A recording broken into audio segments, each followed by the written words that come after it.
Happy Independence Day to Ukraine. You're looking good for 30, baby. Okay, in all seriousness, we have a very interesting topic, and that is, what is the fundamental reason why we must support Ukraine, and fundamentally what is happening as far as this conflict goes, because there's a lot of layers and there's a lot of information coming out, and it's really difficult to go through it all, especially if you're not familiar with the history, if you're not familiar with the region. And so I'm going to try to break it down in a very simple way to explain why you should support Ukraine, why Ukraine is in the right here, and how we defeat Russia. And it's actually quite simple, but I think it's very profound, especially once you really understand this and you can start viewing all the current events through this lens. And so the thesis is that Russia is probably the best liar in the world. And let me explain. So lying is integral to Russian culture, and that's why I say that. And if we do the analysis, we're going to hit some key points, which are explaining how lying originated in Russia, why it's so important, and why it's something they seem to not be able to get rid of and simply pursue honesty. And so if you go back to the very origins of Moscow, well, Kyiv was already thriving when Moscow was a swamp. So obviously Moscow came after Kyiv. And where did the people of Moscow come from? Well, they were basically part of the ruling party to some degree in the Kievan Rus, but they were kicked out. They were kicked out because they were considered foreigners and because they did not share the same value as the local people. So they were kicked out, and so They moved to this territory, which was Moscow, and then they mixed with a bunch of Mongols and a bunch of other people, which is how their language developed. And so what's the problem? Well, the problem is, instead of owning this, instead of being like, yeah, we got kicked out, but, screw those guys, we're going to do our own thing, and developing a separate identity, these guys are basically sitting there and like, we're gonna show those guys. And so they basically claim that they are part of this Kievan Rus and that those are the same people, and at the same time they want to control it. So it's really interesting that they fundamentally diverge from the society. They didn't have the same values, but they keep this aggressive stance and this imperialistic stance from the very core of this origin myth. And of course, there are some honest attempts at checking the history in Russia, but those people get branded as traitors because they are going against the main line of the government, and you're not allowed to pursue the truth in Russia. You are automatically some kind of Western spy. You're a traitor. You're against the Russian government if you do that. And so this lie has been very widespread, and the core of this lie, well, how do you take over this neighboring place that you have claim to? Well, you can keep attacking it. Yeah, that's a lot harder than convincing these guys that they're your friends.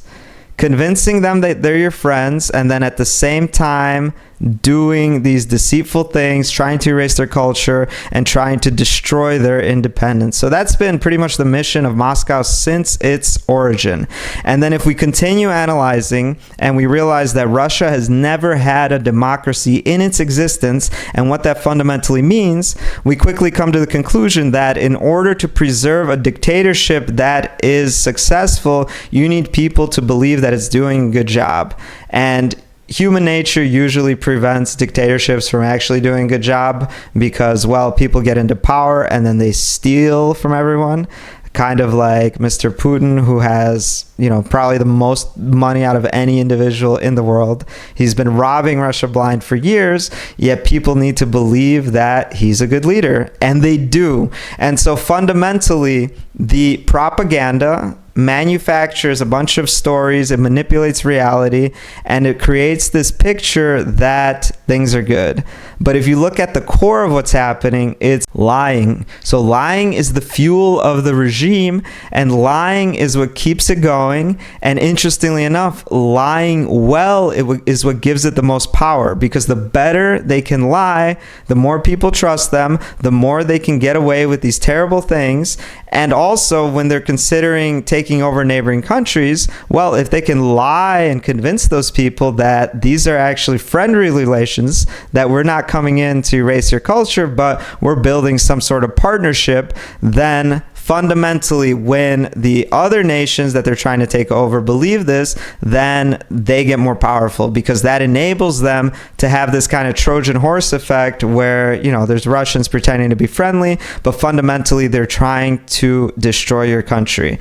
And if we look at the Soviet Union, that's exactly what it did. They managed to convince a bunch of the neighboring countries that these were friendly relations that were working towards a common goal, which was building up the Soviet man, right? It wasn't a Russian man, it was the Soviet man. But guess what? The Soviet man spoke Russian. The Soviet man promoted Russian culture, Russian history, and at the expense of everyone else.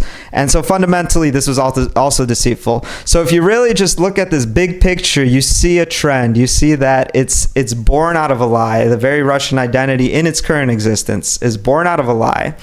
And the more they're able to lie and convince people that they're telling the truth, the more power they have. And fundamentally, at the height of their power, the Soviet Union, they were doing a great job at this. And so what is the interesting conclusion out of this? The conclusion is just tell the truth. To destroy Russia in its current form, in this ugly imperialistic form that has no problem committing genocide in front of the whole world, has no problem showing up to the United Nations and blatantly lying to everyone despite mountains of evidence of what's actually going on. Everything they do is based around deception and lying, because that's what enables them to have the strength to commit atrocities and not accept the responsibility for doing them. And so we just see this repeated pattern of Russian propaganda. They said this, and you get lost in all this stuff. And the problem with Westerners is that they don't understand that we also have lying. In the West, we have lying, but there's a limit. And the type of lying that we have, it's mostly about painting an incomplete picture and manipulating a point of view of people based on incomplete information and interpretations of certain events that, bias you to the other side. Whereas Russian lying is literally the core of its existence. The entire, any information coming out of Russia is just a complete lie. And so Westerners get confused because they view them as a legitimate actor. They don't understand that this is just a troll. This is a sham, that their journalists are not journalists. They're propagandists. They are paid to reinforce these lies, this main line of the state, in order to fulfill a specific agenda, which is to do these atrocities that strengthen Russia in their viewpoint, but blame it on everyone else. And so they are never the victims, but they are always lying to you. That's the point.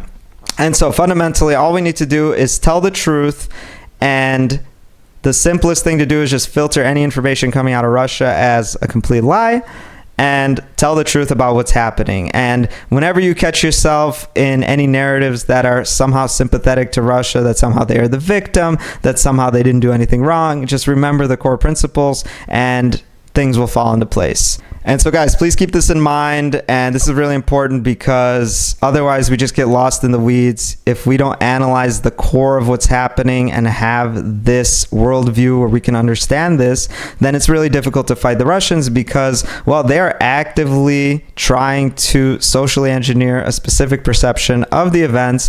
And they have brainwashed a lot of people in the West to actually believe that all these things happen in Ukraine, which are complete nonsense, that there was Nazis that took over the government, that these crazy archaic laws against the Russian language forced them to act because they had to protect the Russian speakers. So believe it or not, a lot of people in the West actually fall for these lies because, well, they get turned off by the Western media and they look for alternative sources. Unfortunately, Russian state media is not an alternative source. And even if you got your information from some source that's not directly Russian state media, if it falls in line with the Russian state media line, then it's probably coming from Russian state media one way or another. And so if you catch yourself parroting any of these arguments, really take a step back, realize that you know, there's something off here, especially if it's a region that you don't know much about, you're not familiar with, and so it's difficult to understand what's true and what's not true. So yeah, guys, just remember, please just tell the truth about Ukraine. Don't let Russian lies permeate. So they can be from the most subtle things, like explaining that Ukraine has lost weapons and now it has no chance of winning the war, and it's kind of a morale killing lie, to more complex things like, well, why did Russia invade? It's because of NATO expansion. Russia was doing this out of self-defense, blah, blah, blah. So just remember this as your compass in this sea of misinformation, in this sea of lies. Any information that comes out that is supporting Russia, that is somehow justifying anything that Russia does, is ultimately stemming from lies. And you may be getting this information from people who actually believe it to be true, but that doesn't make it any more true, because a lot of Russians themselves are victims of the propaganda, not because they're bad people, but because they trust these media channels as real media, which they are fundamentally not. So guys, let me know what you think. Leave a comment in the description below. Please keep talking about Ukraine. Please don't forget about Ukraine. This war is very important. It's fundamentally a war of honesty versus dishonesty, of truth versus lies, and of good versus evil. So please just understand this, support Ukraine, help the people of Ukraine, and don't let Russia get away with this, and don't let it frankly spread outside of Ukraine, which would make the situation a lot worse for everyone else. If Russia can be stopped in Ukraine, they'll never get to your country. So guys, yeah, leave a comment, give support to Ukraine, and if there's any interesting topics that you'd like me to discuss in the future videos, let me know.